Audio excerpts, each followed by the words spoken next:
మీ అందరికీ ప్రభు అయిన యేసుక్రీస్తు పేరిట వందనాలు తెలియజేస్తూ ఉన్నాం. ఇంతకీ మేము తెలియజేసేది ఏమిటి అని అంటే, మానవుడు తన పాపాన్ని బట్టి దేవునికి దూరం అయిపోయాడు, తన శాపాన్ని బట్టి దేవునికి దూరం అయిపోయాడు.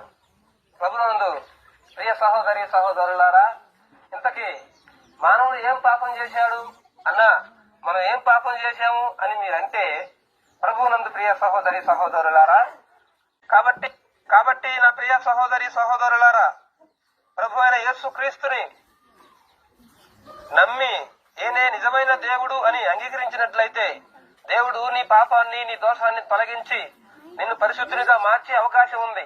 కాబట్టి నా ప్రియ సహోదరి సహోదరులారా, యేసే మార్గము, యేసే సత్యము, యేసే జీవము, ఆయన ద్వారాగా తప్ప మానవుడు నరకాన్ని తప్పించుకునే అవకాశమే లేదు. కాబట్టి నా ప్రియ సహోదరి సహోదరులారా,